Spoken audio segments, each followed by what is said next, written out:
normal. RCP chamber pressure looks good. Doubling up. Roger roll, Atlantis. Water towers can fly! Yes! Tango Delta nominal. Body downside, feed off. Bring in, let's feed off. Off. Yikes. You bet. Concur. We don't need any more of these.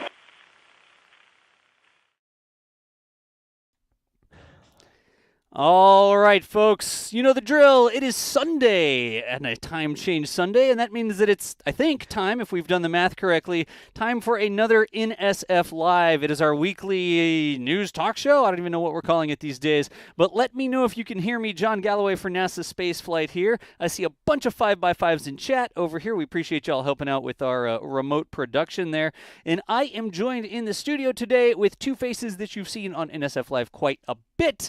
Starting out with Mr. Chris Gebhardt, all the way over on that side. Chris Gebhardt, the Assistant Managing Editor for NASASpaceflight. Chris, how are you doing? I am doing mighty fine on this time change Sunday because we got some things we're looking forward to this week, and that makes me happy. Some things we're looking forward to. The real question is, are they going to happen at the right time or not, and how confused are people going to be what time they're actually supposed to be happening? It's 3 o'clock. Well, there's all of that, yes. We started on time right now. But Chris, thank you for joining us. And then also, you can see that Mr. Philip Sloss is on the stream, so that means that we may be getting a huge update on what's going on with SLS. Big news in SLS this week, right, Philip?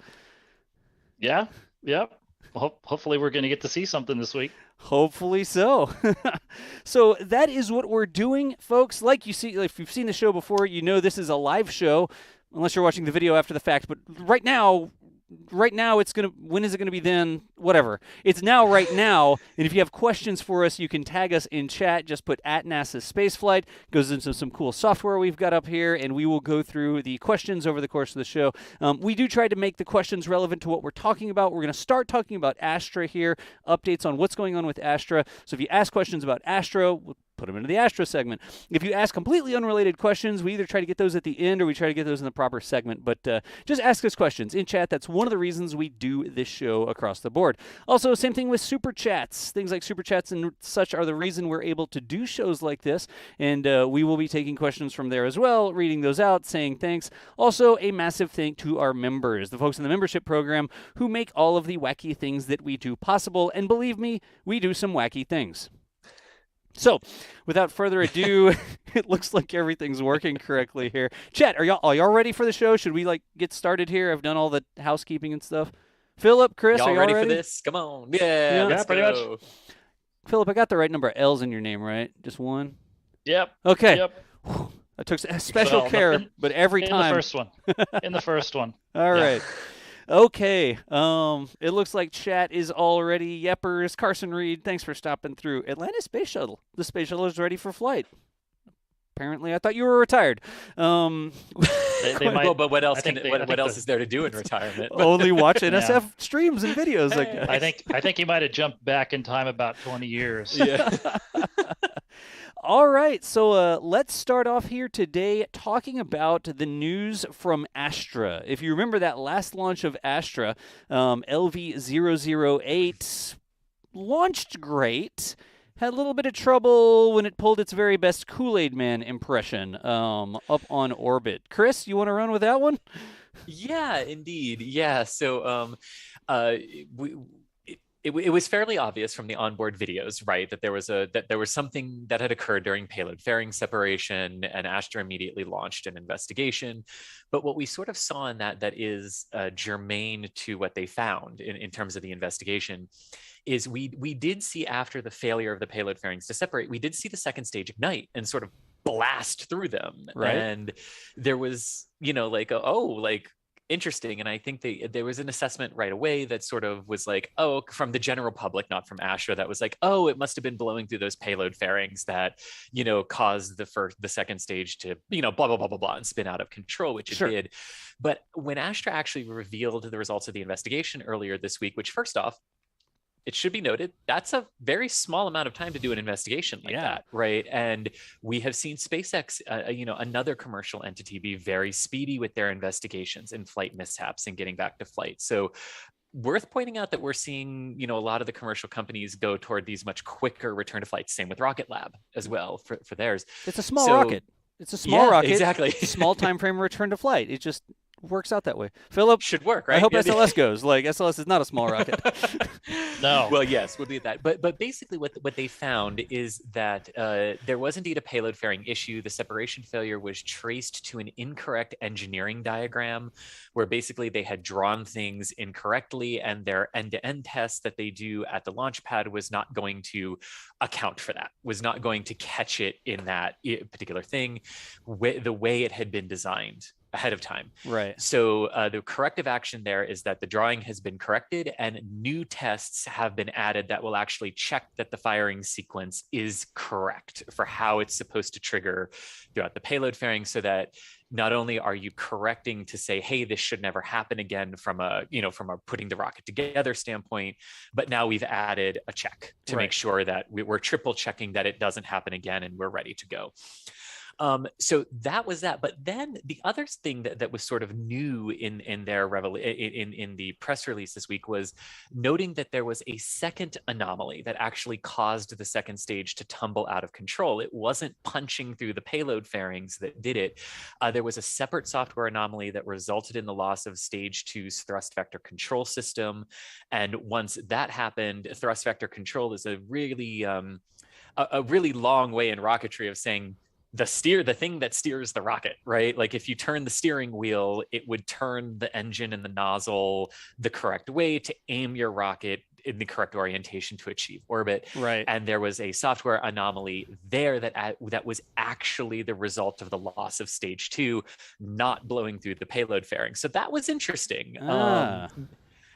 So two things, but the bottom line is they sort of ended their release by saying we stand by for the date for when they will seek to return to flight.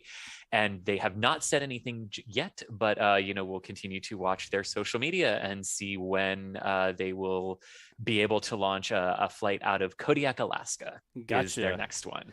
So let's just look at this real quick. I've got the video up here, and it's actually gone to the time. It's not cringy to watch this again because you learn from it, which is exactly what Astra did with their investigation. But right here is the timestamp when they went to it. When we went to internal video. Anyways, when the stream had internal video from the stage, and like Chris was just saying, there were two different things that happened. The first is visible right here. So as I unpause, you see there's a little bit of motion there, and something's not quite right. The other camera's not exactly synced, but look at that. That stage has separated and is still caught inside of the fairing. It's almost like you can see the Earth, and then it blows through the fairing there. And, of course, everybody thought, look at that right-hand camera, it's spinning out of control. We thought that it had got hung up in the fairing, but there were two separate events that occurred there. One problem with the payload fairing, where the upper stage got caught inside of it. It didn't deploy correctly. But then when the engine lit, as it was supposed to do, it went blasting out of that fairing, and it wasn't the fact that it got hung up on the fairing that made it spin out of control. It was a separate, distinct issue with the actual TVC. Did I summarize that correctly, Chris? Yes, indeed. All right. So what's next for Astra? I think they're ready to go. They're getting ready to go for another launch, or we're waiting for more information, or yeah. So basically, both parts of that. Yeah, their release earlier this week about the results of the investigation stated that they would be announcing the launch date for LV 0009 very soon. Right. But to stay tuned for exactly when that would be, and they have not yet shared that date for when return to flight is scheduled, but they said they would be announcing it fairly soon, so we will wait and see. Gotcha. Good deal. And that is something that we'll sort of stand by to see when we're going to get a launch for that. But again, impressive, small rocket. I was just sort of joking about the size of the rocket versus the size of the investigation or whatever. Clearly, they did all their due diligence to make sure they understood exactly what happened, because it's pretty important for Astra to get another successful launch under their belt. Right? Yes, it is. I mean, and across the board, I mean, especially with the flight rate that Astra seeks to achieve and what they have on their manifest, getting back in action very quickly, and also demonstrating, demonstrating that you can recover from these types of things very quickly is also very important, in the commercial world. And we bring that up because that is a huge difference between commercial versus government, spaceflight, and how quickly these investigations take place and how quickly you can return to flight. All right. The size of bureaucracy is also an issue here. Yes. At least they're a contrast, I would say. Oh, geez. Let's see if we can't grab a couple questions out of chat. And I'm looking for Astra questions here, y'all. Real quick, Mego says, or not says anything, thank you for becoming a pad rat, joining the membership program there. We appreciate the support. Kevin Conrad upgraded to Capcom. Apex Predator, appreciate the support there. And then Musical Wolf says, extra labels added to the connections. So I guess talking about the mitigation, one of the mitigation steps. I don't know if they've just labeled, like they took a little label maker out there, started making labels. Musical Wolves, thank you so much for the support, and thank you so much for being around the stream so much. Let's see here. I'm trying to see if we've got questions about it. Some people talking, technically Astra's still in NET tomorrow, but they're waiting on clearance, which may take a while. So some people apparently referencing next spaceflight as well. I'm looking for questions here through the queue. I see questions about SLS and things like that. Believe me, we're going to talk about SLS, right, Philip? Who? Oh, yeah. Who? Yes. Yeah. It's the week to talk about SLS. Yes. Yep. And there's some questions. When will Astra's LV0009 launch? We're standing by for that, waiting for more information from Astra. I'm still just looking through questions here. I don't know why you would want to hit me, Mike. I'm not sure what that question was about. But anyways, I'm a nice person. Why would you try to hit me? I don't even understand. Let's see here. I'm not seeing a bunch more questions specific to Astra here. I guess one question. Okay, here's one. Does Astra have more commercial payloads lined up for future flights? Have they said anything about future flights, payloads, customers, or is it the sort of deal that they don't announce? The next ones that we sort of know about that have been talked a great deal about are the Tropics missions coming up from NASA that they won the contracts for. So those are sort of the big ones. In terms of commercial clients, that is going to be up to them as to when they seek to say who the customer is. But I would sort of point out that not revealing your manifest very far in advance is something that we see quite a bit of in terms of the commercial providers, especially if you look at Rocket Lab, right? Like, they're like you do have a sense of what's coming from missions that they have announced, saying, oh, like we partnered with Spire Global for a launch in 2023, or for like 7 launches in 2023. So you're like, okay, well, there are 7 Spire Globals, but you don't really know, is it March, is it April, is it May, what pad are they going from until, a couple of weeks ahead of the mission, really. So not uncommon for the commercial companies to play it a little bit closer than the government ones. Yeah, makes sense. So after I sort of talked about there not being any Astra questions, a couple more came in. Let me grab a couple here. Talking about the size of the rocket, Glenn Aday asks, what's the Astra's payload capacity? And it's not thousands of pounds like the bigger rockets, Falcons and that sort of thing. Astra is a small sat launcher that comes in around, a couple hundred kilograms? It is. So their Rocket 3, my memory is that it can take between 250 and 500 kilometers, depending on 500 kilometers. Let's try that again. It takes a unit of measure. 250 to 500 kilograms. There you go. Depending on what the orbit actually is. And those numbers have changed a little bit as the rockets have evolved and developed. So, but it's in a very similar class. Rocket 3 is in a very similar class to what the Electron can do from Rocket Lab, basically. It's a couple kilograms. It's like 50 kilograms or so, I think, is what Astra's small sat launcher is. Does. That what? Yeah. Okay. Yeah. I was gonna say, what do I look like, Thomas Berghardt? Like, come on, who's asking me these Astra questions? Ask him the Astra questions. Of course, Thomas is the NSF person who co-hosts the Astra streams as part of our partnership with them. And I'm That gonna is true. see. Yes, it can take 25 to 150 kilograms to a 500-kilometer orbit. There you go. If that is to sun sink. So the reason I say that differs a little bit is because sun sink is highly inclined, so it kind of depends where you launch from. But it's 25 to 150 kilograms is the Astra rocket. Yep, absolutely.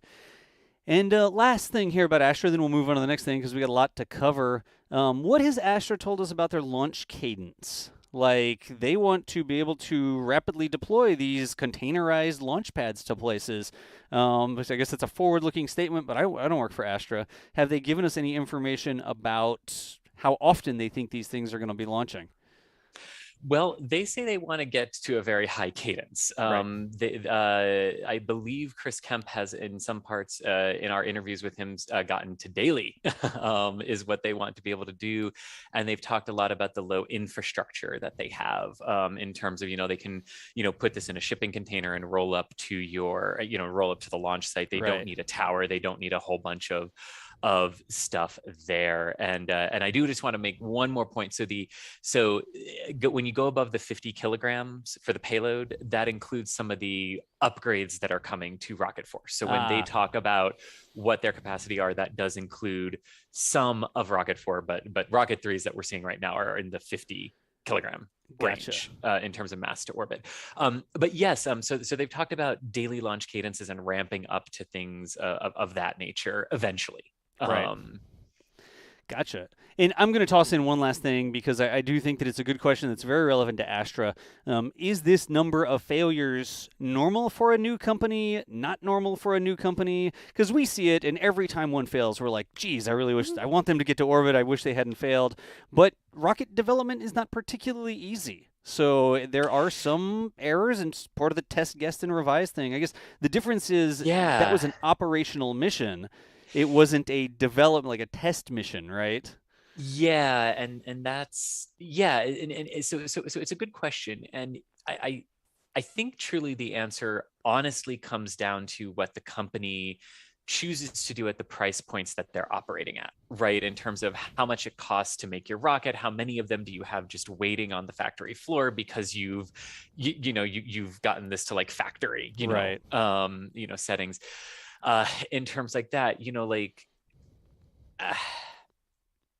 I think we feel them more because Astra is publicly traded, right? So there's a lot of people who are invested in it, not just emotionally. A lot of us get emotionally invested in rockets, but there are people that are financially invested in Astra, and being able to see a success, to see a failure, to see problems. I think maybe they feel a little bit more because some people out there have skin in the game, I guess you could say. Yeah, I mean.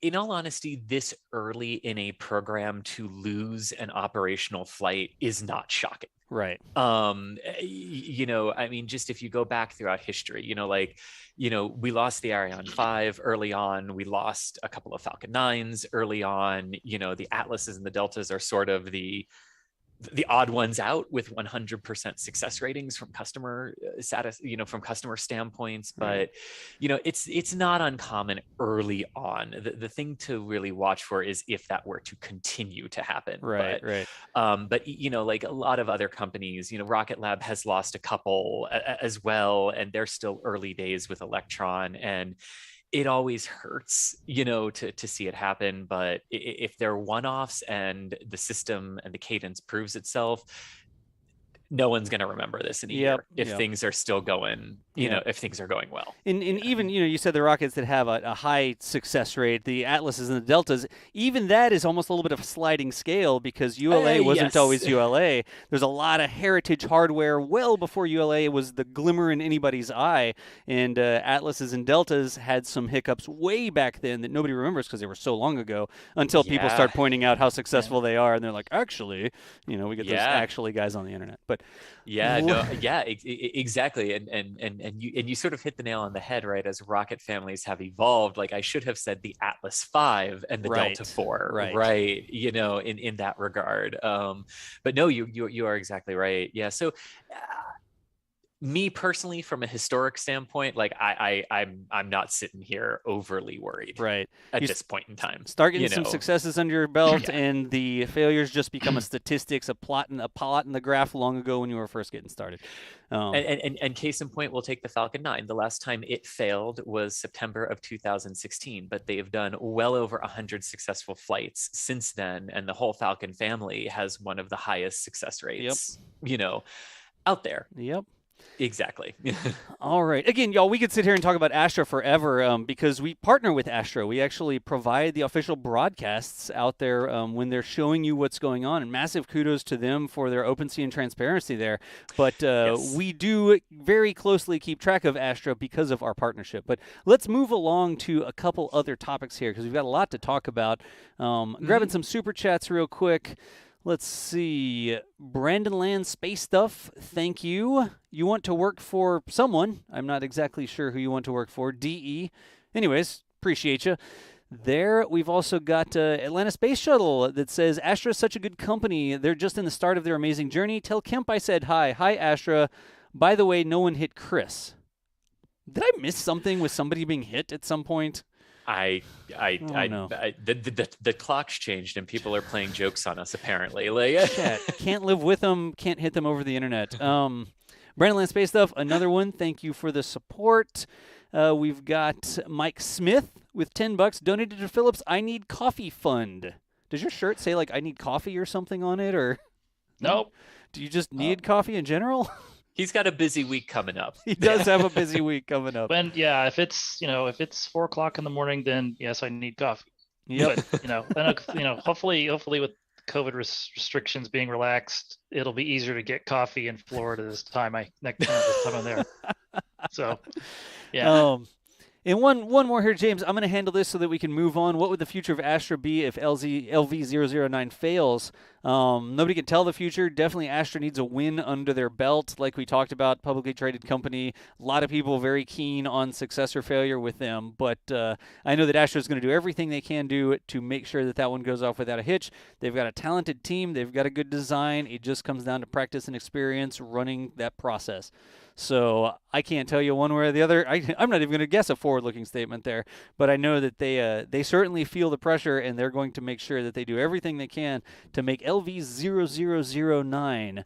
They are really optimistic about the number of launches with 3 zeros in front of the 9 there. I like it. 10,000 launches.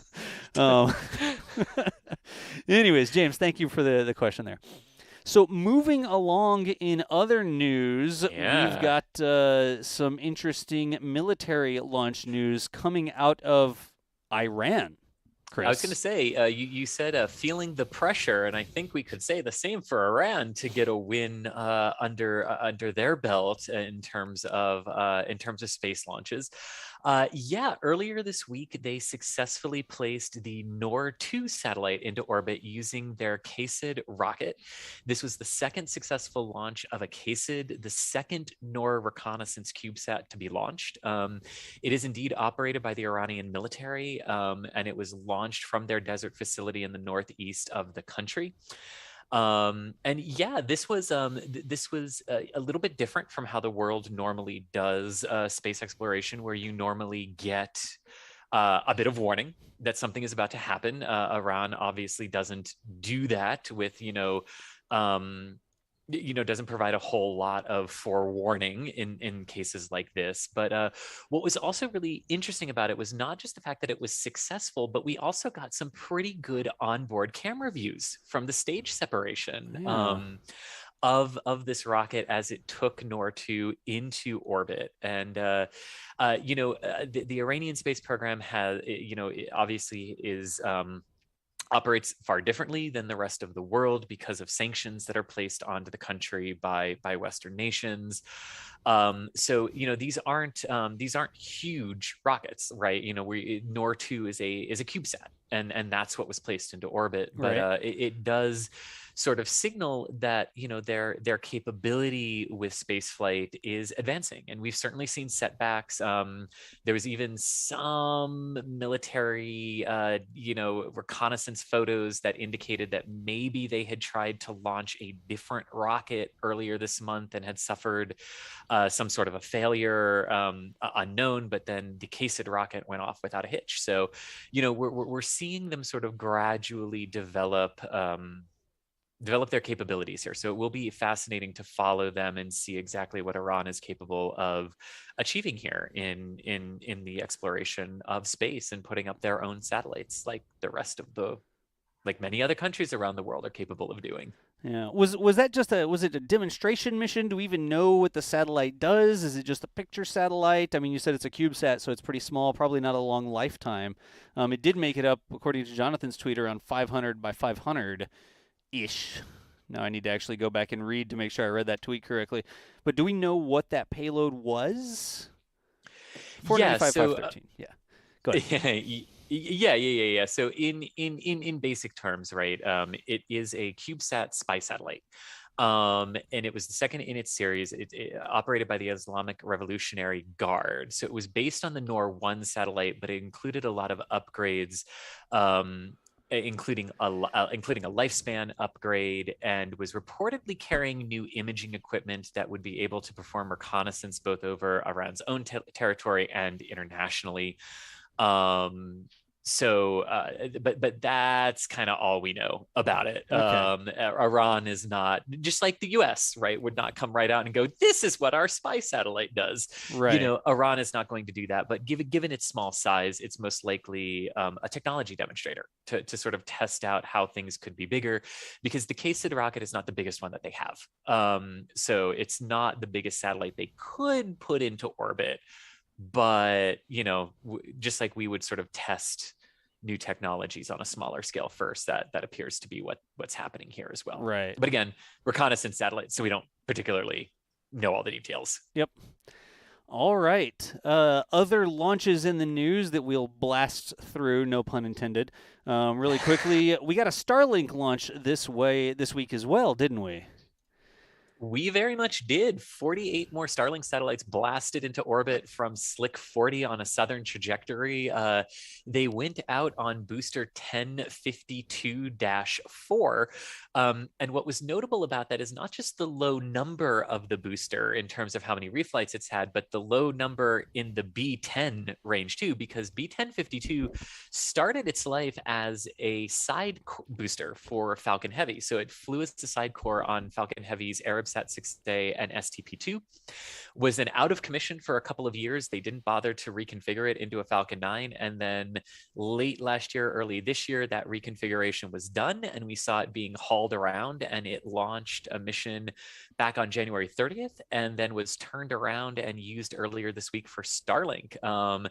And it was the first time that particular booster landed in the sea on a drone ship, because all of its previous flights had been returned to launch site landings. So, and the booster did its job just fine. The Starlinks got into orbit, and yeah, this is part of SpaceX's concerted effort to continue to build out the Starlink constellation. There are over 2,000 of them up there now. They're really concentrating on building out orbital shell number 4 right now, which is basically just a repeat of orbital shell 1. So what they've already been launching into those, 53-ish degree inclination orbits and things like that.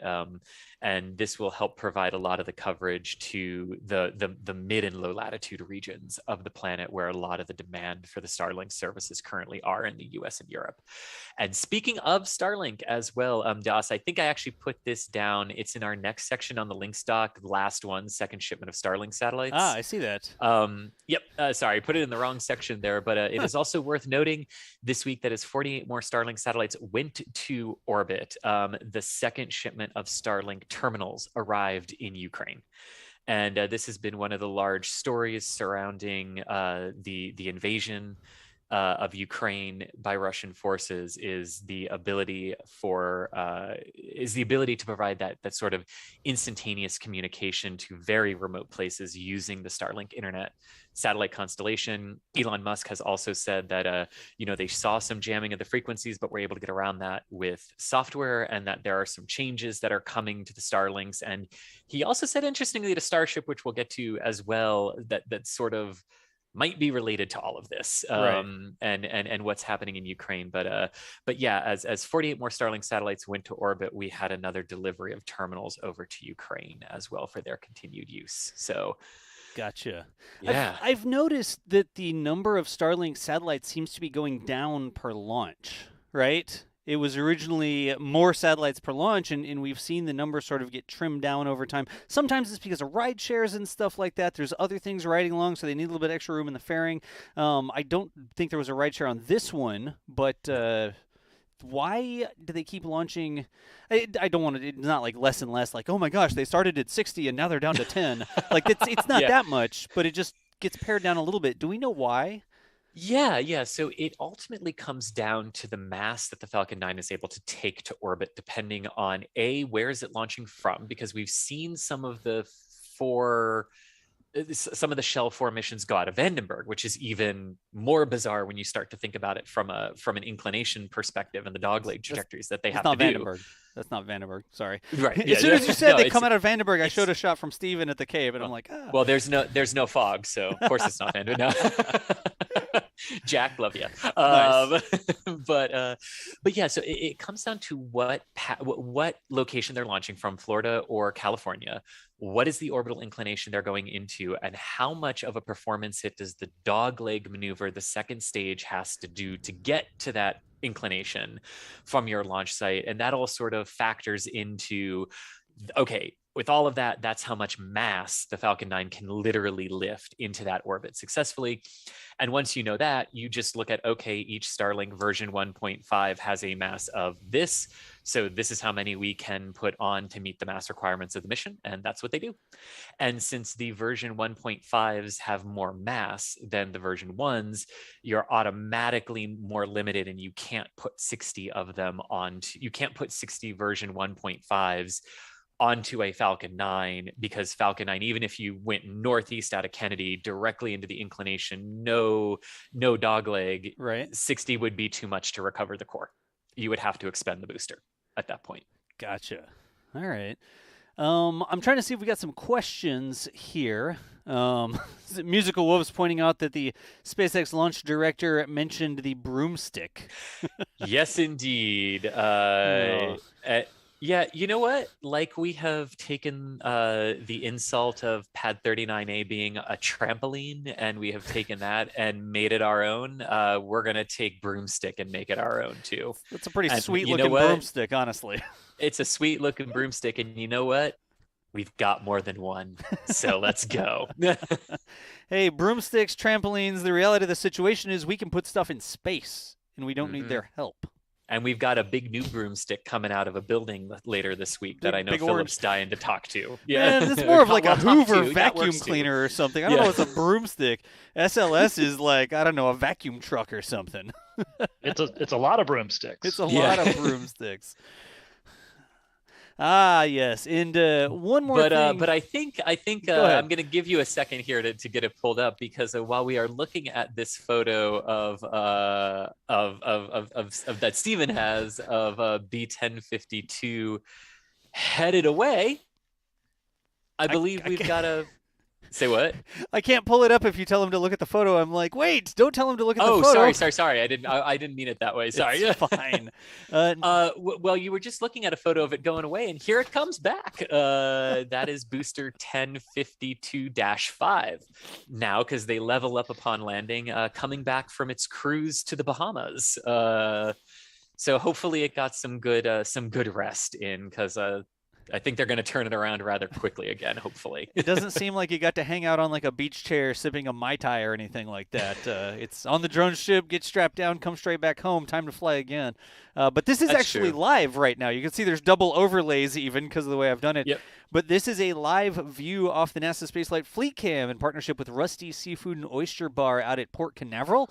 They let us put a camera there on their deck, and when booster operations are happening at the port, we have live 24/7 views. So one of the mods, maybe get some of those Fleet Cam links into chat, because as we talk here, that booster is going to be passing right by the camera. We'll see the tugs do the little pirouette ballet recital dance in the turning basin at the port.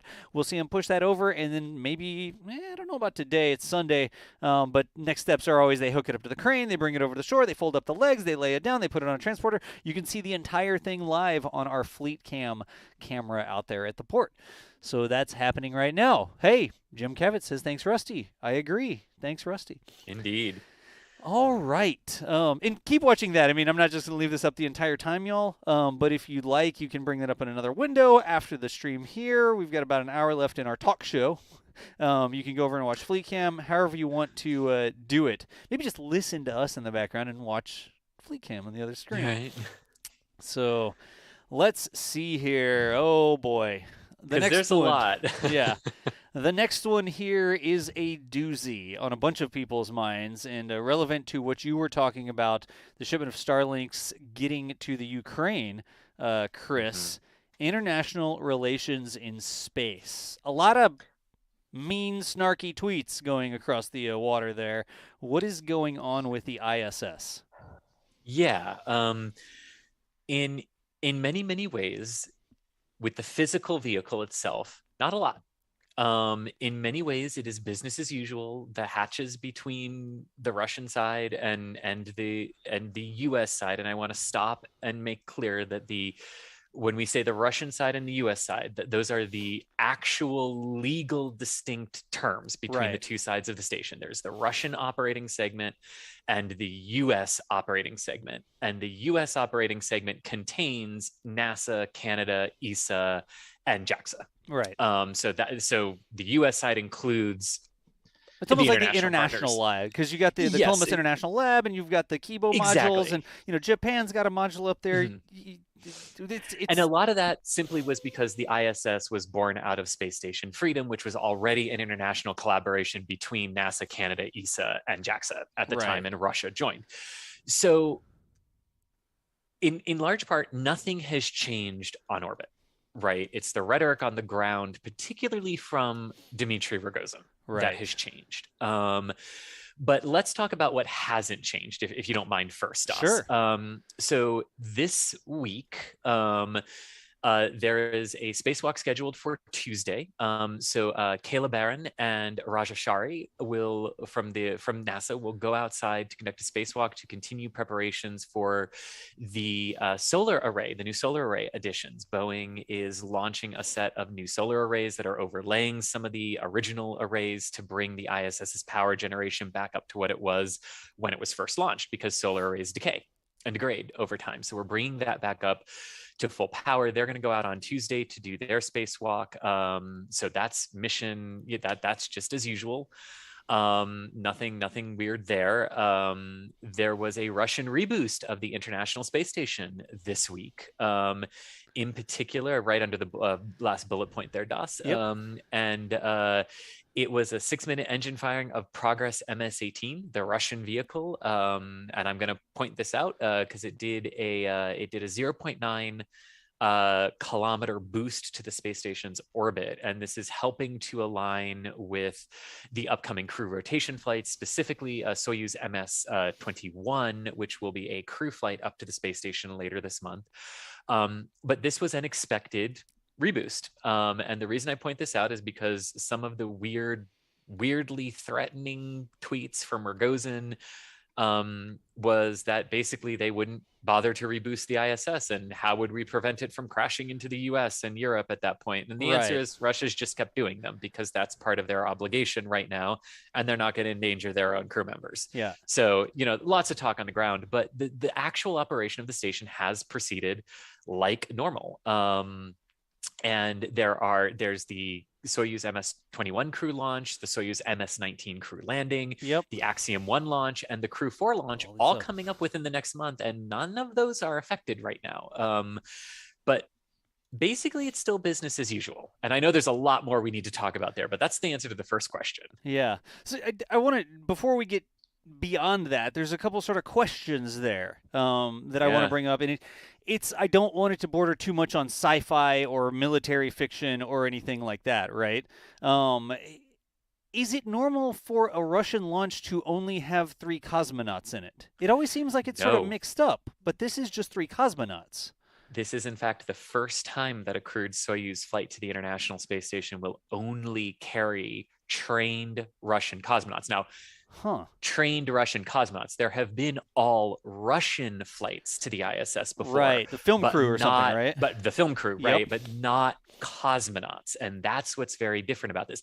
Now, this was not some weird reaction to what happened 3 weeks ago. This was actually already planned. Because this was the first one where NASA and Roscosmos were holding out the option of doing a crew swap, of having a US person launching on Soyuz MS-21, and then a couple of weeks later, a Russian citizen going on Crew 4. Right. But then Russia opted not to do that for Crew 4, and then NASA said, well, actually, NASA and Russia mutually agreed not to do that with 21 and 4. So then 21 became an all-cosmonaut flight. Okay. But the timing is a sheer coincidence. I really want to hammer that home. That timing was a coincidence. Gotcha. It's not like they kicked off an international member or anything like that and then said, we're sending 3 cosmonauts, so it's going to be 5-2 or whatever. Not 5-2. You know what I mean? That, it's not that. And actually, the way the contracts actually work for the International Space Station, there would always be under normally staffed operations. So not like a one-off indirect handover, right? Like where if Crew 4 left and then 2 days later Crew 5 got there. Right. But like under normal staffing operations, there are more people on the US segment than there are on the Russian segment. Right. Gotcha. The ground rule is always 1 Russian, 1 American. That's the ground rule. So what's it going to be when 3 cosmonauts go up? Yeah, so it is a direct handover. So there will be 5 cosmonauts on board the space station, the 2 that are already there, and then the 3 who arrive. But on the U.S. side, we will have 5 as well. So it'll end up being 10 on board and an even split of 5 USOS and 5 cosmonauts for a brief period of time. Gotcha. Okay. So then in a month, there'll be 8 USOS crew members on board and 3 Russians during the handover of the Crew Dragons. Gotcha. Yeah. And then after we start to come down again, the other thing you talked about was that Van High was going to be coming back on Wednesday, 3:30. Right? Yes. So this is another very interesting thing with the tense international situation that's going on. We have the astronaut up on the station who would be riding a Soyuz down to Kazakhstan to get picked up by Roscosmos and the normal recovery teams there. A joint recovery force. A joint recovery force. That has always included NASA personnel. Yes. Yes. Have we heard anything about that? Like, is everything normal? Are NASA personnel going there as part of the recovery force right now with everything that's going on? So that particular question, I don't have an answer to. And it is also more than 15 days out. We're 17 days away from his landing right now. It's a very good question. What is going to happen here? Rogozin has claimed that it was absurd or idiotic, or I forget the exact term that he used, but it was something antagonistic like that. Right. That it was like absurd that he would be left behind and that Russia wouldn't land him in the Soyuz, as is the current agreement. Right. And then what? Technically what we have paid for, because remember, we pay for his seat on the Russian Soyuz, right? Because we're not crew swapping yet, and we probably never will at this point. Yeah. So what happens here? So there are a couple of different options. Now, Roscosmos has not said anything that would indicate that he's not coming back on Soyuz MS-19. And worth noting, Roscosmos has been operating as normal. Roscosmos has not been the one that has been tweeting these sort of bizarre statements and things like that. So it is possible that Van de Hei does come back on Soyuz MS-19. As you pointed out, they do land in Kazakhstan, not in Russia. So they're not coming back onto Russian soil, which would make it somewhat more tenable in a way, although Kazakhstan is between them. So it's not, completely out of the way. Geographically, it's in the same area. So that's a possibility. It's also a possibility that NASA could opt to launch on either the Axiom 1 mission or the Crew 4 mission a best fit SpaceX suit for him, because he was not fitted for a SpaceX suit. So there is a sort of oddity here that you could do a not great but good enough option to get him a suit to let him come back on Crew 3. But what this would mean is that someone from Crew 3 would end up having to stay for a year instead of 6 months. Right. Which, to be fair, Van de Hei launched a year ago, supposedly staying for 6 months, and it turned into a year. Peggy Whitson, others have done this. Whatever it is going to have to be known pretty quickly, because if there is a suit that has to go up to allow him to potentially come back on a Dragon, the sort of weirdness that we're in now is Soyuz MS-19 undocks the same day that Axiom 1 launches to the International Space Station. So what's going to happen here, we don't really know. Nothing has indicated he won't come back on MS-19 to Kazakhstan, but the only other option is to bring him back on Crew 3, and which would most likely end up in Caleb Barron being the one to stay for a year. The only other option would be Matthias Maurer, but based on the way the sort of international versus US seats go, I don't know if we could do an ESA for NASA swap like that, if that makes sense. But there are options, but it's still an open-ended question. Yeah, I don't know. I mean, with everything that's going on, you made the comment that Roscosmos is still business as usual. The Twitter account is tweeting its things. They boosted the station, except for the fact you said that we've already paid for the seat on the Soyuz. He's supposed to come down. Like, we've paid for that. I seem to recall OneWeb paying for some things as well, and that not happening. I mean, there's video on Twitter of folks out there covering up the international flags on the side of the rocket. I don't know if I would get in that Soyuz and ride back down. I want to believe. I want to believe in the scientists, in the engineers, in every bit of every professional out there that protects the life of the crew, no matter where they're from. Like, I want to believe in all that. But there are some cracks that have been showing up, like the fact that OneWeb's, we're not doing it. Doesn't matter. I don't know if I'd get on board that. Yeah, I hear you. I hear you, and I think this will be where we will get a very good sense in the next couple of weeks of where things actually stand. And particularly, it will, I think, come down to Mark and how he lands and how he comes back. Because you're right. I mean, it's not. It is something that we haven't had to contend with yet, and it will be interesting to see how this is dealt with. But there is a huge difference between yelling on Twitter and then actually interacting with somebody's life. Right. And I would really hope that when it comes to this for the International Space Station, that is a line that Roscosmos is not willing to cross. Yeah. But I don't think, based on what we have seen, that anyone would be particularly comforted by that hope right now. I mean, it's one thing to put people's lives in danger, but there are an awful lot of people out there whose lives are being put in danger by what's going on. And, they're an astronaut. They're different. Like, I can only believe that for so far. But again, we don't know. We don't know what's going to happen. Clearly, there are people at NASA thinking about these things. Clearly, they're communicating. They're going to make a decision one way or the other. A lot could happen between now and the time that he's supposed to come down, another 17 days here. But it is a serious sort of topic. I mean, we have a lot of fun on the show. We talk about funny things and we joke and stuff. Sometimes we get into things that are serious topics that aren't really joking. And I do hope that across the board, not only this, but all the situations are worked out in some sort of reasonable, peaceful manner, right? Yes.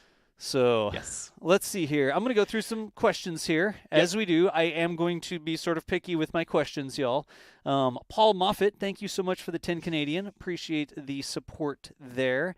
And let me see if I can't grab a couple more of those. Again, I'm going to read these questions. I'm going to be really picky with the questions here. Chris, is there anything technical about Baikonur being leased, or we know that it's in Kazakhstan, but is it like an embassy? You know, it's like, oh, the Russian embassy is in this other country. It's Russian soil. Good question. Does Baikonur have a situation like that? Baikonur is leased to the Russian government. So I do believe via technicality that Russia owns it as much as the lease allows you to own it. The lease does run for quite a long time, right? But Russia has also made a very concerted effort of developing and building I always get dinged for how I say this, so my apologies. The Vostochny or the Vostochny Cosmodrome in eastern Russia, right? Which is where they want to start launching crew from, where they want to shift everything away from Kazakhstan, because they don't want to be launching from. I'm going to say this and take this with all the dose of irony in the world. They don't want to be launching from what they consider to be a foreign country that should still be theirs. Gotcha. There are a few of those. Yeah, just a few. Let me see here. I'm going to continue getting a couple other questions here. Yeah, a lot of people. I mean, there's a lot of comments, not so much questions, but comments that are sort of put in the queue here. You know, maybe one thing once he's in space, but then once he gets on the ground, is it a different situation, different people involved? Clearly, astronauts and cosmonauts have been living and working together in space in harmony for a very long time. Yeah, right? It's really not. It's the international relations on the ground are the problem, not the international relations in space. Yep. Right. Absolutely. So I see a lot of comments like that. There's a question: why can't Axiom take an extra seat? I mean, won't the capsule hold 7 people? Because the Dragons have been configured for 4 at this point. Yeah. And the 7 is still like oh god, it's an emergency, and they just needed to all pile in there because like you couldn't get out of like it was too dangerous to go into another module to get to your one. Like they're not designed for that anymore. They really aren't. They're designed for 4 and done, and they can do more in a pinch if they absolutely had to, but you know, but they're designed for people to be sitting down to come home. Yeah, we don't expect this one to have the seat in it, right? Like we could ship an extra suit up for him to come down on another Dragon capsule, but it's like physically a seat to sit in, right? Yeah, is what it comes down to at this point, right? Yeah. Hence why we were saying, you know, it would probably wind up if he doesn't come back on Soyuz with here's a good enough suit. Kayla, you're staying. Yeah. You know, and he gets your seat to come home. Yeah. Well, hopefully they're, you know, like has been suggested about other things related to this, that they are now talking about other options. So for instance, having, I wouldn't call it a rescue Dragon, but maybe having an out of cycle spacecraft, or you know, having one that you could call up more quickly than your typical rotation cadence, so that you could bring back, like you could fly with 2, you could fly with 1 or 3 and bring back the rest. You know, that kind of thing, so that you could, you know, maybe over time. So you guys are talking about this kind of the way that they would do these rotations and stretch out the increments that some of the crew that are already there are flying, that you could bring you know, an out of cycle Dragon into fly it off out of cycle. You know, if you, again, it's, you know, we've got the Starliner test that they're having to fit into the traffic schedule. So you still have to figure that out, but you know, that hopefully they're talking about contingencies like this now, because I think at the very least they have to start thinking about what they would do. Yep. I'm sure they are. I'm sure they already are. Yeah, absolutely. Again, y'all, hey, there's a comment here from Jim saying thanks for the honest commentary. I know we have a lot of fun. We joke around, Texas Tank Watchers. We just all sorts of things. We want to make an enjoyable experience, but the real world exists too out there, and when there's things like this to talk about, we're not particularly scared to have a little bit of commentary on it, and it's a serious situation, y'all.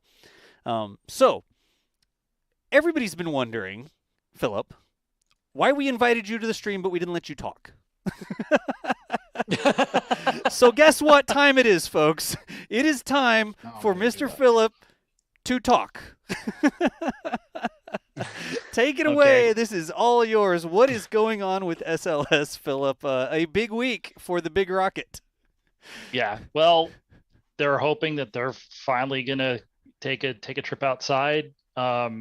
This will be they're planning to roll out on Thursday evening, which is so March 17th. I guess that would technically be a little after the beginning of the day on the 18th UTC. Right.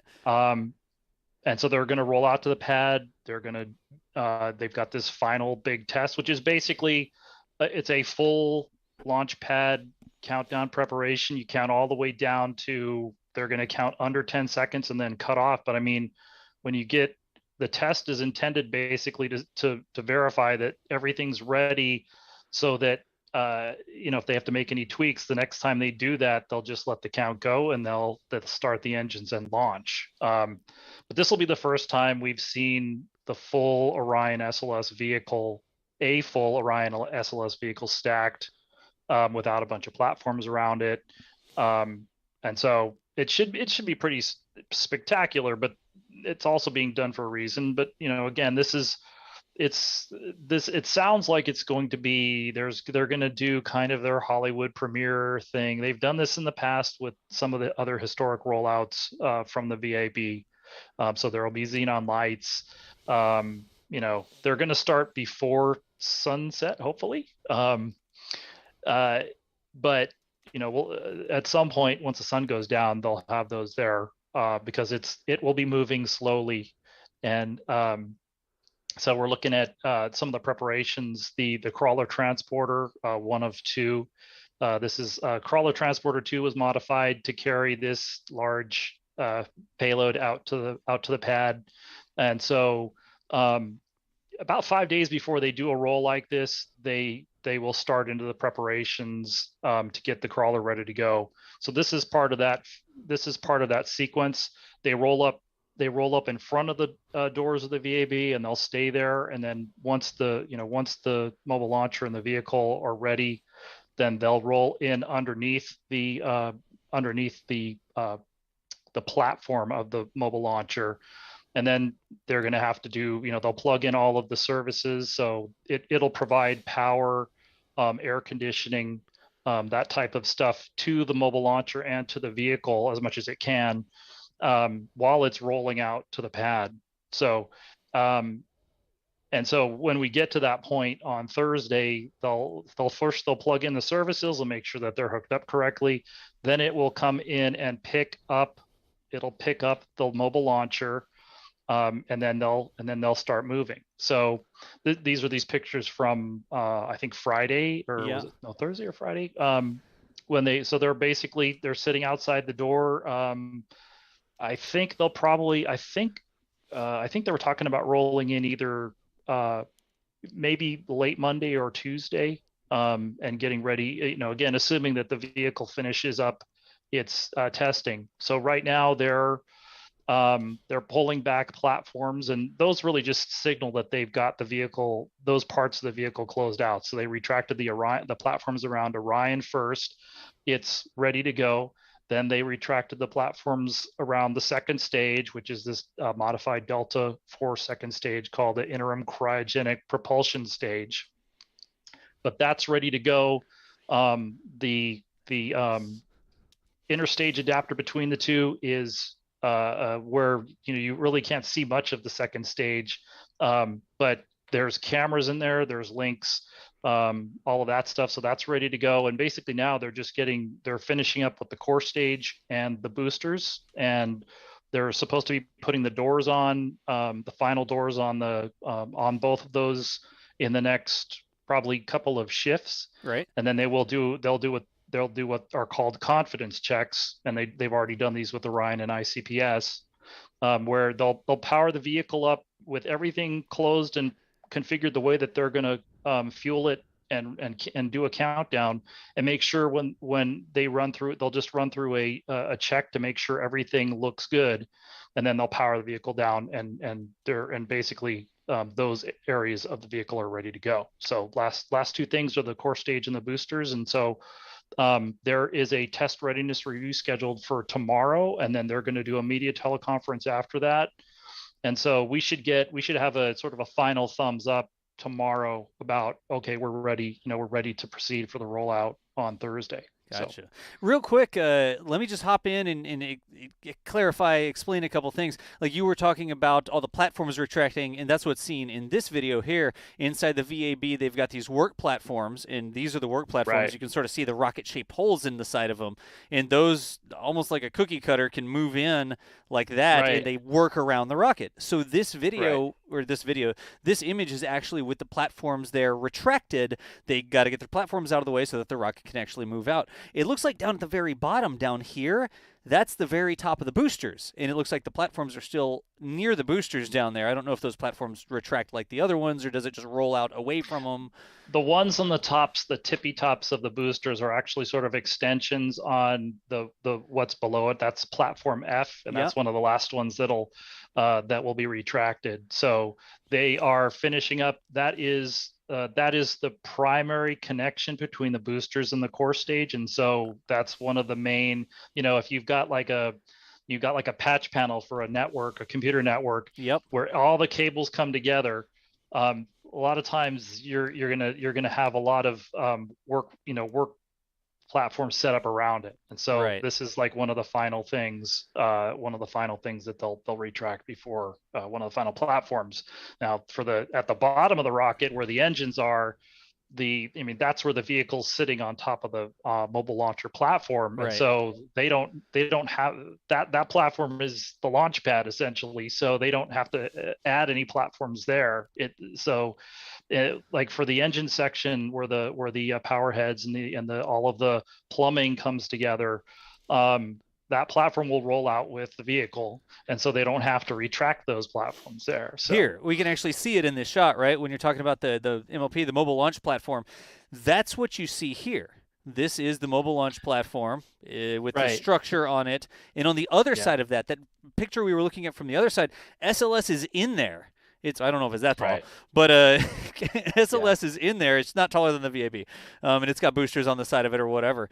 But what's happening here this week, like what Philip is saying they're moving towards, this is the crawler transporter right here, right? It's like a massive tanked, tracked diesel electric generator contraption that is designed to carry not just rockets, but rockets and their launch pads from the VAB where they're assembled, vertical assembly building, out to the actual place where they launch from, right?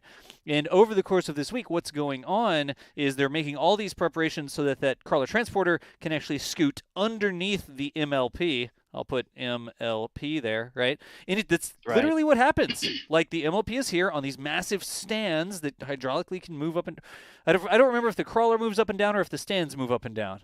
Something moves. The crawler moves. The crawler moves up and down. The crawler has these. They're called jacking and equalization. Hydraulic systems that basically come in. We have a really small graphic that shows all of the platforms in the VAB. So they're all labeled so you can see. And it gives you it's easier to kind of show where the crawler comes in, but it basically there are pedestals both at the launch pad and in the VAB that the mobile launcher is placed on. Right. And so right now it's sitting on the pedestals in the VAB. The crawler will come in and pick it up in different locations. Pick it up off those pedestals, and then it'll have it. And then it'll come in underneath it, and then it'll raise up, pick up the mobile launcher, take it out to the pad, and then it'll lower the mobile launcher down onto those pedestals at the pad. And then those are just the structural things, and then just like in the VAB, they'll have to plug in all of the accessories at the pad. So that's they won't be using them right away, but obviously the propellant lines, but you got environmental control system, which is air conditioning, but sometimes they use air conditioning for machines, not necessarily breathable air conditioning. fluids, electricity, communications. Right. So all of that stuff will be plugged in once it's, they call it hard down on the pedestals at the pad. So well, and one thing I love about the jacking and leveling system there is, you're looking at it right now, and you look at Florida, and the crawlerway is this vast, totally flat expanse. But then you get to the pad, and there's a 5% grade to get up that launch pad, but you can't tip a multi-million pound vehicle. I mean, I think it's something, oh God, it's incredible. Look, I'm drawing what it raised. So you can't tilt the SLS like that. So the back end of the crawler, right, whatever the back end of the crawler is when it's approaching the pad, will actually raise itself as the front wheels start to go up to keep the thing perfectly level as it climbs the pad. I've exaggerated the 5% grade here. That's not a 5% anything. That's a DOS 5% grade, so you can see it. But Chris, what Chris is saying is if the crawler just tried to crawl up this like this is not a valid strategy, right? To just have the things like this, and then, let's just have a huge rocket leaning back like that. Like, no, I'm not a NASA engineer, but I know that's not a good idea. What they actually have to do with it when it crawls up that. Go ahead, Philip. It's they were telling us a couple of weeks ago that this whole load that the crawler is carrying is about 17 million pounds. So, and they need to keep it needs to be kept level for the reasons that you guys are talking about. So, as you say, the grades they'll have to keep the deck of the mobile launcher flat, perfectly level. Well, not perfectly, but within for some precision. So center of mass of the whole thing stays within the base of the platform. Yeah. Right. And then as they get level on the pad surface, then they'll have to, they're basically going to have to just keep adjusting it until they, once they get up on the pad surface, so they'll be back on a flat plane, and they can, they'll basically have to do that transition as they go. So SLS is getting smaller as it goes up. Yeah. Sorry. and what will be interesting too to watch on Rollout Day, because it will be somewhat noticeable in a way, is the variation in the speed of the crawler, which sounds like such a funny thing to say because it goes so slow, but you'll see it really like inch itself out of the vehicle assembly building because of clearances and making sure the sides of the mobile launcher don't hit the sides of the VAB as you're coming out. And then it'll get out of the VAB and it'll go a little bit faster, and then it'll arrive at a turn and it'll slow, and then it'll go faster and it'll arrive at a turn and it'll slow, and then it will get to the pad surface and it will just be a long time going up that grade. And when you say go faster or go slower, it's like we're now going a quarter mile per hour and we're now going a half mile per hour. Half a mile. It's not like because the 4.5 mile trip will take 11 hours to complete for SLS if it all goes to plan. And it could take longer, and that's actually one of the reasons they roll at night, because of weather stability. Yeah. So it's going to take about what they were talking about was, there'll be this first motion, and I'm sure we'll get a shot from NASA where you can see the treads on the crawler, so you'll be able to see that it's moving. Yep, like very slowly. Right. And they said it'd take about an hour for them to clear the doors to get out, to get outside. And so at that point, then they will stop temporarily, because as Chris was talking about, this is a much bigger mobile launcher than shuttle.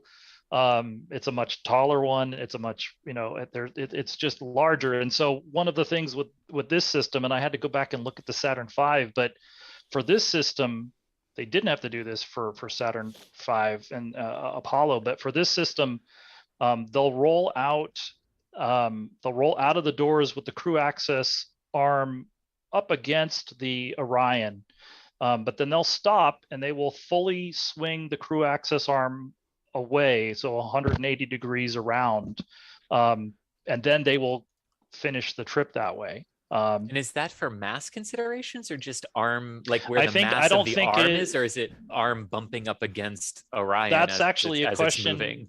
I think the reason they have to swing it is for clearance purposes. They can't do it that way.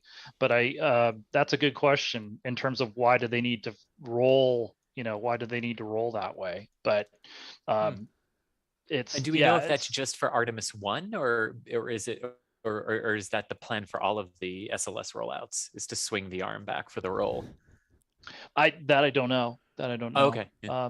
So we'll see. I mean, there's some videos of the past rollouts with just the mobile launcher when they were testing all of the connections, where it comes out and they stop and they do this crew axis arm retraction. So we'll see that. Well, hopefully we'll see that here. So once they get out, and then once they get out to the pad, then they're going to get ready for this test called the wet dress rehearsal. But then they also this is the first time that they've been out to the pad with the whole stacked integrated vehicle. There are some engineering tests that they're going to perform because that they can't do inside in terms of antennas and things like that work a lot better outside. Right. So they'll be doing that. They're going to do a couple of those tests first, and then they will get into the what is typically going to be a launch countdown. And so, which basically the wet dress rehearsal is a launch countdown. It's just that they stop right before ignition. And so the biggest task in there in terms of time they've set aside before they actually start the countdown, which is 2 days long, is they have to load hydrazine onto the solid rocket boosters. The solid rocket boosters are still using hydrazine to power their hydraulics. They're basically shuttle systems with upgraded structures for SLS, but the actual physical case hardware and hydraulics are shuttle systems. And so they've got 2 systems each, A and B, and so they will be loading those. And as it turns out, it's actually essentially the same equipment that they used for shuttle. They used to have a hydrazine farm out at both the pad A and pad B when they were shuttles. Yeah. But they were loading a lot more hydrazine onto, and then also the other hypergolic, the oxidizer for that. This is just a monopropellant thing, and it's really just used to drive the turbines. But the boosters, they loaded this particular type of hydrazine on the boosters with a portable cart, and so you'll have a team in escape suits, self-contained apparatus. Yeah. They'll clear the entire pad area, and they'll load these 4 bottles, 2 for each booster, with these portable hydrazine carts that'll be on the deck of the mobile launcher. They're setting aside quite a bit of time because this is the first time that they're doing it with the flight vehicle in a launch configuration. When they get to the countdown, they're not going to, they're going to be a little bit more, it's going to be a little more of a time critical thing. So they're like they've been doing for this entire flow. This is going to be they're going to take their time, take notes, and make sure that they do it safely. And then once they get to the countdown, then obviously that's all of an automated sequence, and that will hopefully go according to a regular launch countdown timeline. Gotcha. I've got a couple questions about this, and we're starting to run a little short on time here, so let me see how many questions I can get in. First one from Mike Pennington here saying, what happens if SLS rolls out and sees its shadow? 6 more weeks of not launching? Well, I think we might get that anyway. Anyways, yeah. Right? So maybe, yeah, if you have, I think we might be fixing that if you have a bet on that in Vegas. So nice. Remember, the groundhog It's is June less right accurate. now, I think. Yeah, It's June something, yeah. The groundhog seeing its shadow is less accurate than flipping a coin, as a statistic for groundhog fans out there. Let's see here. How old is the crawler? This crawler has been used for lots of things. It's not quite. It's mid -60s. Yeah, it's not quite it's not quite 60 years old, but it's getting up there. Yeah. And it's the slightly younger one of the 2. There you actually. go. It was CT2, Crawler Transporter 2, that was reconfigured to take the full SLS stack out to the pad. Yeah, it's just somebody asking. It's an early version of an SPMT. It's actually like the grandfather of SPMTs. Like, yeah, it very much is. Pretty much. It very much is an SPMT. Yep, self-propelled. It's self-propelled. They were literally built there. Yep. Yeah, and they will not leave. And really quickly, why wouldn't they just use an SPMT? Well, we have a crawler. Like, why not use the crawler instead of using SPMTs? But the crawler way is specifically designed like as part of the system. The crawlerway is actually these big river rocks, right? And while the crawler is actually moving, part of the force of the load is distributed by the rocks being crushed. Like literally, the rocks are a shock absorber. They're literally part of the system, but it's more of a gravel bed that this thing crawls down. These two really wide gravel beds, one for each of the sets of tracks, right? Sort of going like this.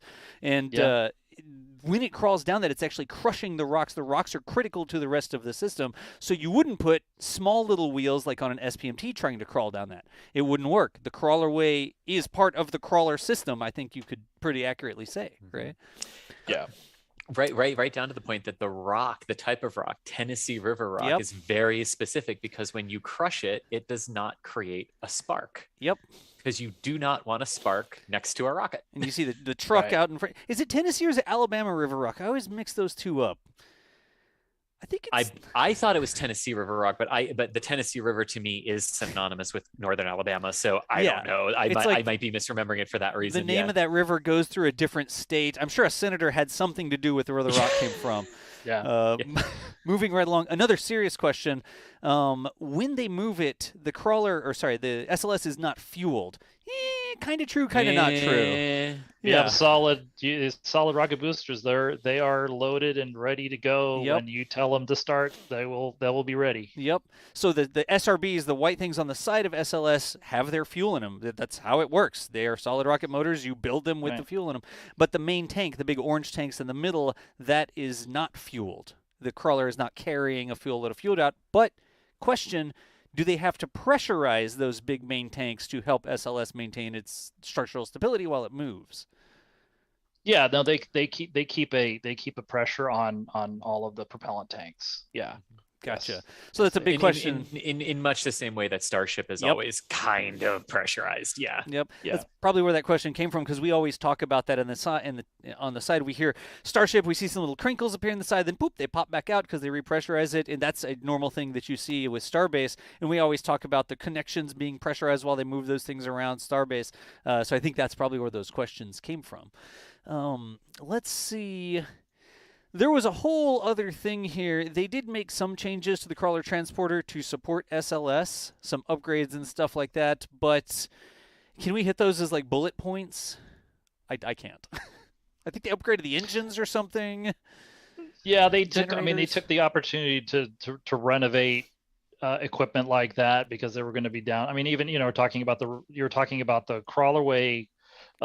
They did some renovations there. They in fact they've taken the crawlers out with these gigantic I-beams on them to condition the river rock ahead of these rolls. And so it was again, it's basically just to handle the much larger. With the space shuttle, you had a smaller vehicle. You didn't have a service structure on the mobile launcher, so you're not just carrying the vehicle in this case. And so the upgrades were, renovations to make sure the equipment could handle this much higher load, but then also just increasing the structure and increasing the capacity of the crawler to handle, not just to pick the load up, but to handle it under all of these conditions. You were talking about keeping the mobile launcher tower and the vehicle completely level. That also is going to requires a much an upgraded crawler compared to shuttle. Yeah, look at this blast from the past real quick, y'all. I've done a couple live streams running around underneath the crawler before, and it's hard to get a sense of scale. There's Chris. Okay, Chris knows. It's hard to get a sense of scale, but you may recognize this nerd. We were actually doing a little live Q&A walking around underneath the crawler, but here is just for sense of scale, some people walking around under the crawler, and then the big exhaust ports and the big tank treads and stuff like that. And yes, I am going, my gosh, it's huge. Like, I think that's what the tweet says. Actually, it says CT2 has EM Spec, one of the reporters down there for scale. Yeah. Emily Speck down Emily there. Speck, so yeah. I think she's in the photo there. So anyways, big news this week for SLS. We are hoping that everything continues to move forward because getting it crawled out to the pad is yet one more step in the process, right, Philip?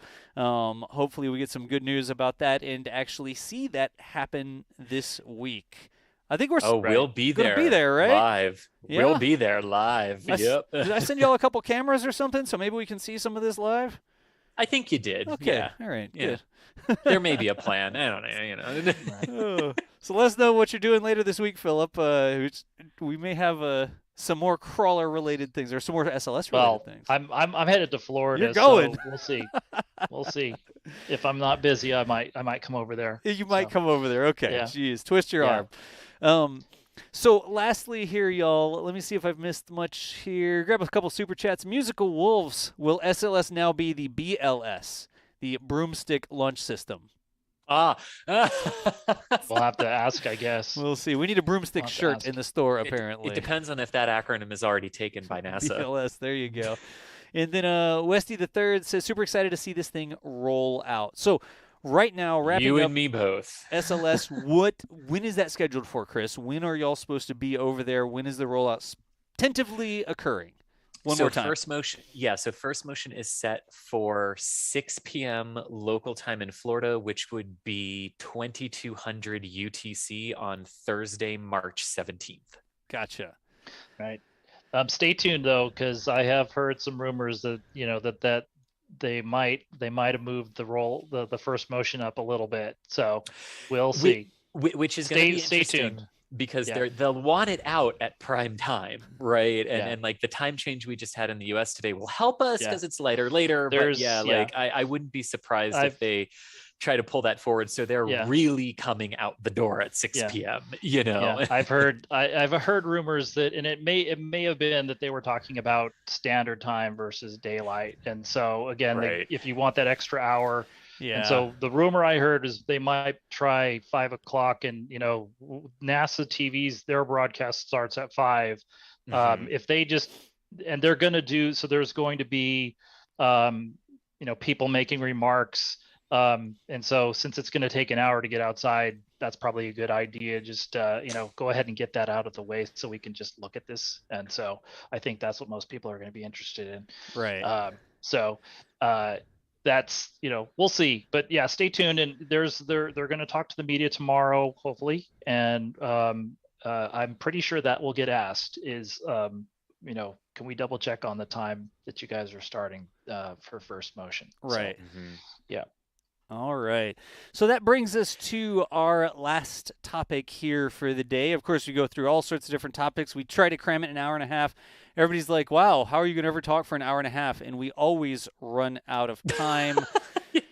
But you may know what the last topic's going to be, what the heck is going on at Starbase, and when are they going to do something besides cryo-proof Ship 20?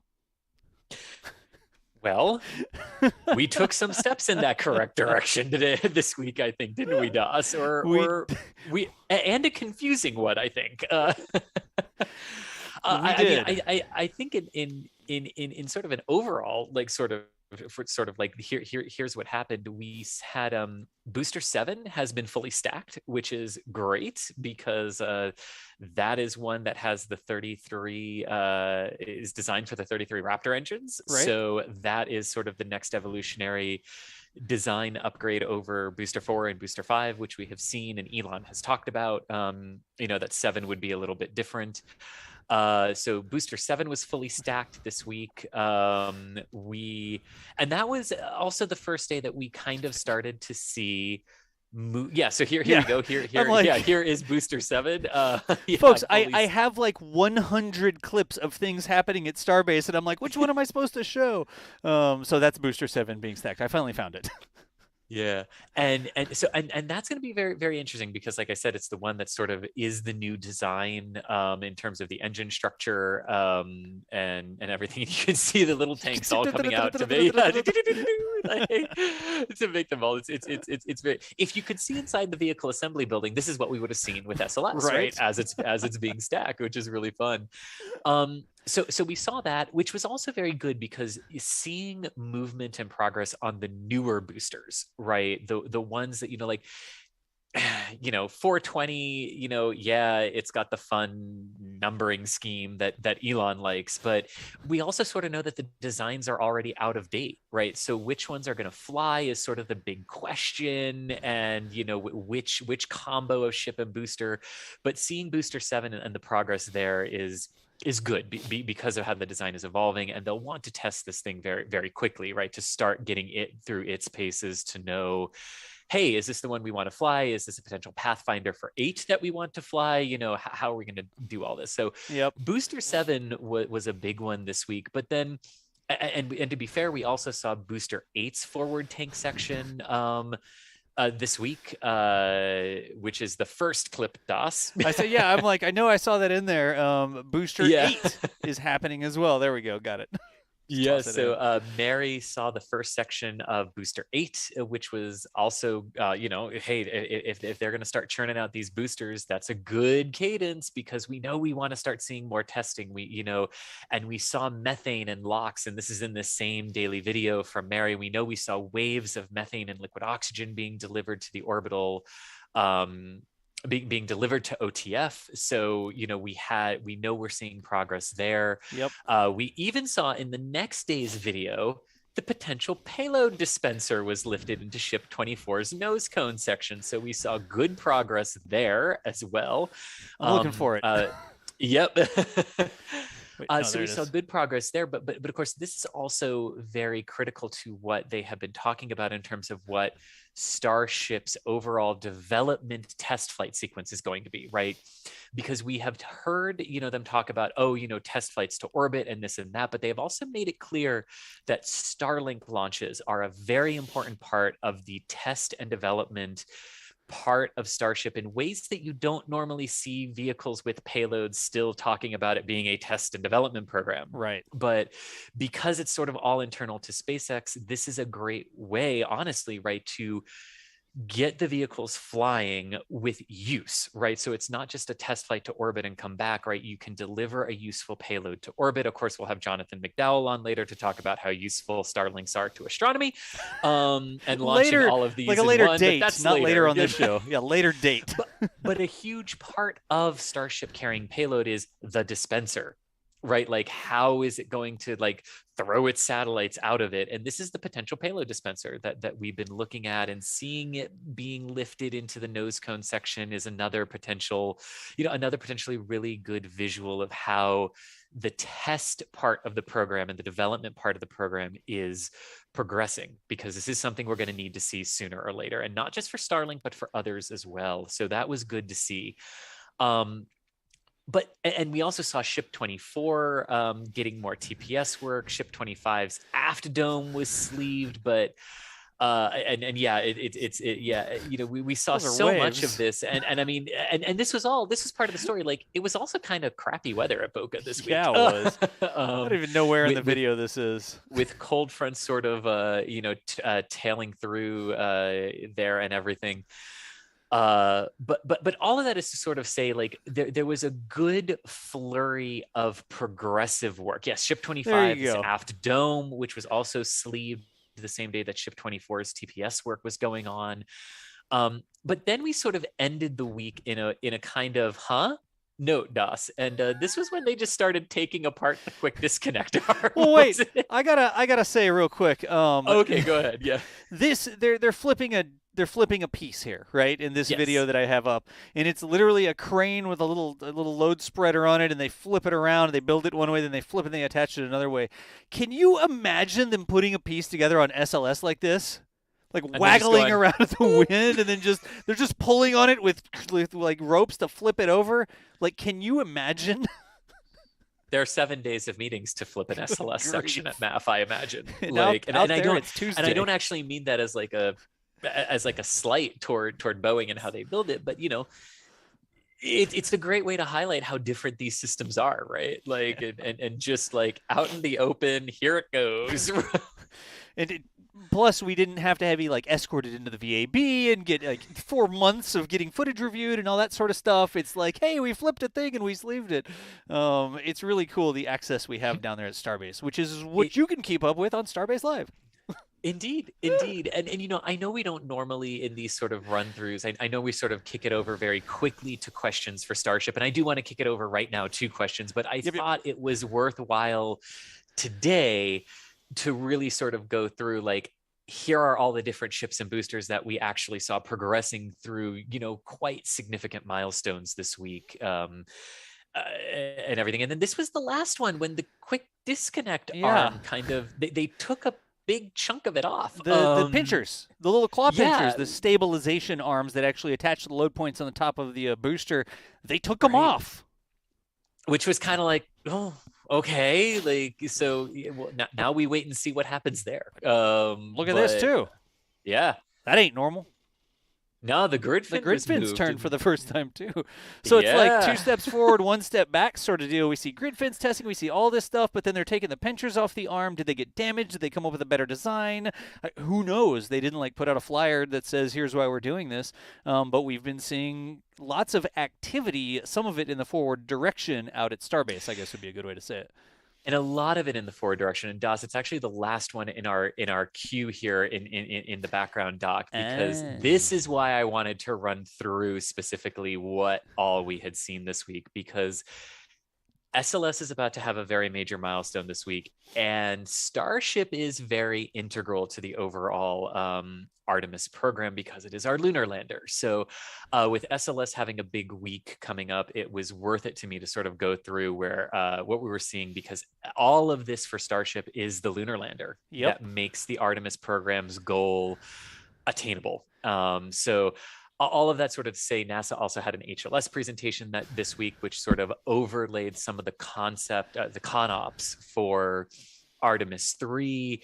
We also got some cool photos of the HLS elevator and some astronauts getting some initial training on how, I think it's the white one there. I think it's that one right there.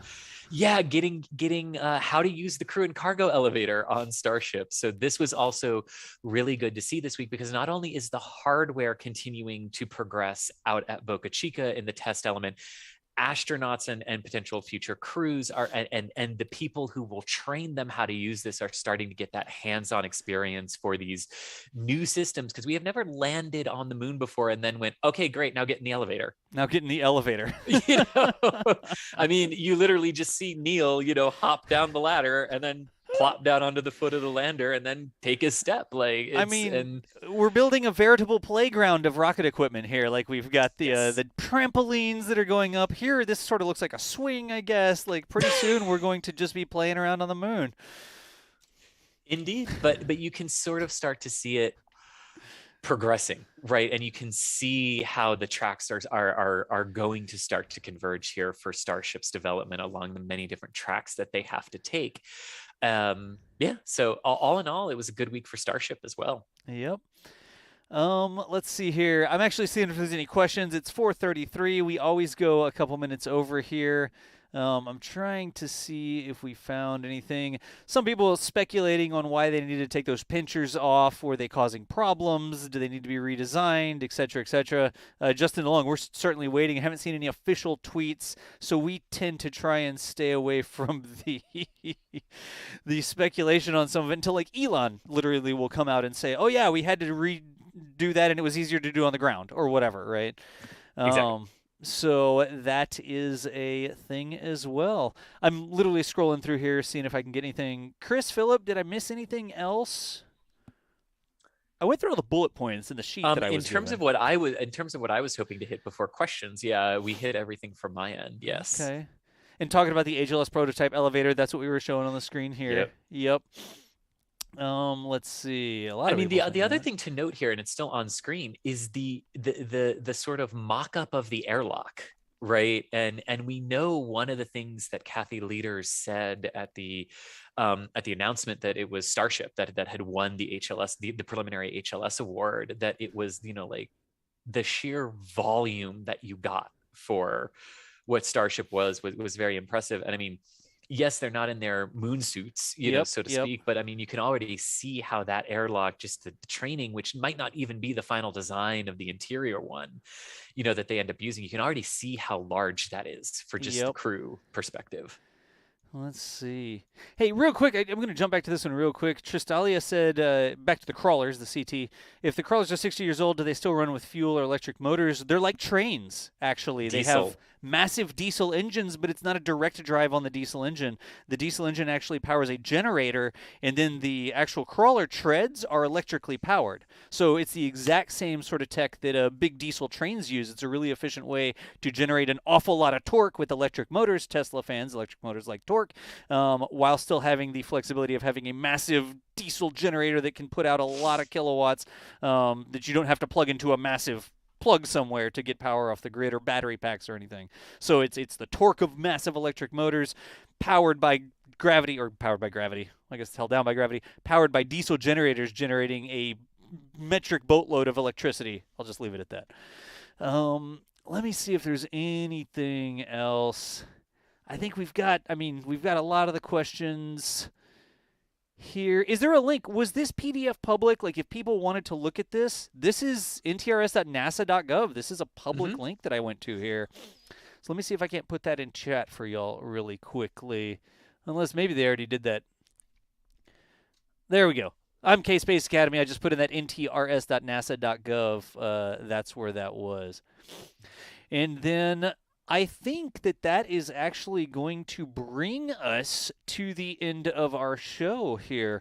But of course, you don't have to stop watching, because as you can see, Mr. NASA Spaceflight himself is screaming that something is happening on Starbase Live. That is there is a ship going for a move. Apparently, S20, which is the ship that you see over there, out at the orbital launch site. You got the massive tower and the chopsticks and the booster in the background behind the brick wall there. Apparently, you can super chat to get your name on a brick. Just kidding. We can't actually go over there and put your name on the brick. Maybe electronically or like with Photoshop or something. But S20 is going somewhere. You can just DOS art the name onto the wall. I could just write really small, actually. And so, like, I'll just start taking super chats. Musical Wolves is one, so we'll just write Musical Wolves in the corner there. And let's see. And David Dean, I didn't get to your question about Aerospace Surgery Fellowship Program. You know anything about that? Aerospace Surgery Fellowship Program, Chris? I do not. I don't off the know top on of that my head. one. No, but I happy to look it up. Yeah, but David Dean, Over I'm the going to next write your week. name down as well. I'm going to put you right here. Okay, good job. You have to zoom in. It's really tough to see. Any other super chats want their name on the bricks? We are going to go ahead and end NSF Live here today, y'all. This is our weekly talk show where we talk about space news. Hopefully we get you some good information. We keep it interesting, informative. Massive thanks here today to Philip Sloss, our SLS expert here joining us. Philip, thank you so much. No. Thanks for having me. What, the name's on the bricks. You can't go moving the camera around once I write names on bricks. Who's in charge here? Philip, thank you so much for joining us, and hopefully we have a big week with SLS here that we're able to share with everybody that follows what's going on. Yeah, hopefully on Thursday I can jump back in and answer some questions. All right. And then also, Chris Gebhardt, you were taking a breath to say something there. Because I forgot we were on the outro, so you were going to give me the perfect intro to say what I wanted to say, but I forgot that part of it. So it's go ahead. absolutely fine. You have a lung full of air. Tell us what's on your mind. Oh, I was just going to say, yes, my absolute pleasure being here today to talk about everything, but also think about those SLS questions that you want answered. Think about crawler questions, crawlerway questions, pad propellant questions. Yep. Think about all those things you've wanted to ask about SLS, because man, we've got a multi-hour event for the rollout on Thursday. So bring and prep all of your questions for that, because man, I know it's been 11 years since I've seen a flight vehicle roll out of the vehicle assembly building. That's going to be one heck of a moment to finally see SLS not as a render come out of that building and to the pad. Yeah. So get ready, folks. If you think it looked good inside the VAB with all the photos and the panels, platforms being retracted and stuff, wait till it goes on a walkabout out to the pad. That's magic hour, and then gets lit up in all those nice lights on its way out. Yep. And then also, remember, things going on at Starbase. Starbase Live is our 24/7 stream. You can watch that anytime. Sometimes it's fog. It happens. It's weather. Sometimes it's super windy. We were getting 40-mile-an-hour gusts. Actually had a solar panel blow off one of our mounts down there. Got it repaired, though. That is Starbase Live. But remember, that booster is also going back into the port right now. Oh, if I can get it on the right monitor. Somewhere over here, it'll get onto the right monitor. Anyways, there you go. The booster is in the turning basin at Port Canaveral, and that is also live on our fleet cam. So watch both of them. You have extra screen real estate, I hope. Just open up both streams and go see what's going on. But for now, we're going to go ahead and shut down NSF Live here for this weekend. We do appreciate everybody joining us wherever you end up, whether it's over on FleetCam or over on Starbase Live. We hope to see you there. I'm John Galloway for NASASpaceflight. Always a pleasure hanging out and running my mouth for an hour and a half on a Sunday, but we will see you nerds later. Thanks for watching, y'all.